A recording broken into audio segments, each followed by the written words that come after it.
ഓരോ ദുരന്തമുഖങ്ങളും അതിജീവിക്കേണ്ടത് മനുഷ്യർ മാത്രമല്ല, അവൻ്റെ സഹജീവികൾ കൂടിയാണ്. അത് കൃത്യമായി ബോധ്യമുള്ള ഒരു സർക്കാർ ഇവിടെയുണ്ട്.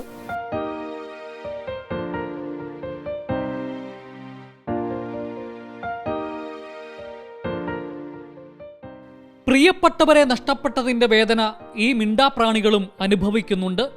പ്രിയപ്പെട്ടവരായിരുന്നവർ എന്നേക്കും യാത്ര പോയതറിയാതെ അവരെ പ്രതീക്ഷിച്ച് ഇപ്പോഴും അലയുന്നവർ. തങ്ങളെ സംരക്ഷിച്ചിരുന്ന പ്രിയപ്പെട്ട ഒരാളെ കണ്ടുകിട്ടുമ്പോൾ അവർക്കറിയാവുന്ന രീതിയിൽ സ്നേഹം പ്രകടിപ്പിക്കാൻ ഇവ മത്സരിക്കുന്നു. ഇപ്പോൾ പക്ഷേ 50ഓളം വരുന്ന ഈ കന്നുകാലിക്കൂട്ടവും പട്ടികളും പൂച്ചയുമൊക്കെ ഈ ബെയിലിപ്പാലത്തിന്റെ അടുത്ത് വന്ന് കാത്തുനിൽക്കുന്നത് ഈ നാടിന്റെ സർക്കാർ ഇവർക്കായി ഒരുക്കിയിരിക്കുന്ന ഭക്ഷണം കാത്താണ്. കാലിത്തീറ്റ നമ്മൾ ഇവിടുന്ന് സർക്കാരിന് ഇപ്പോൾ എത്തിച്ച് കഴിഞ്ഞ ആഴ്ച തുടർന്ന് എത്തിച്ചാൽ തുടങ്ങിക്കണം. ഇപ്പോൾ കാലിത്തീറ്റും തരുന്നുണ്ട്, പിന്നെ തൊഴുത്ത് അടിച്ചു തന്നിക്കണം നമുക്ക്. അപ്പോൾ ഇന്ന് തൊഴുത്ത് കൊണ്ടേ ആക്കണം, പൈക്കളൊക്കെ കൊണ്ടേ ആക്കണം.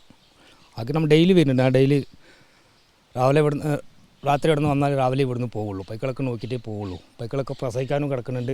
ഇന്നലെ ഒന്ന് മൈദാക്കൻ്റെ പ്രസവിച്ച് കിടക്കുന്നുണ്ട്. കഴിഞ്ഞ ദിവസങ്ങളിലൊക്കെ ഇവർക്കുള്ള തീറ്റ ഇവിടെ വച്ചാണ് കൊടുത്തിരുന്നത്. അത് പ്രതീക്ഷിച്ചാണ് ഇവയുടെ കാത്തുനിൽപ്പ്. അലഞ്ഞു തിരിയുന്ന കന്നുകാലികളെ താൽക്കാലിക കേന്ദ്രത്തിലേക്ക് മാറ്റി സംരക്ഷണമൊരുക്കാൻ സർക്കാർ സംവിധാനം ഏർപ്പെടുത്തിയിട്ടുണ്ട്. കരുതലുള്ള ഒരു സർക്കാരിന്റെ തണലിൽ മഹാദുരന്തത്തെ അതിജീവിച്ച മനുഷ്യർക്കൊപ്പം അവരുടെ സഹജീവികളും അതിജീവിക്കുകയാണ്. ക്യാമറാമാൻ അഖിൽ ഷായ്ക്കൊപ്പം ജോസിൽ സെബാസ്റ്റ്യൻ, കൈരളി ന്യൂസ്.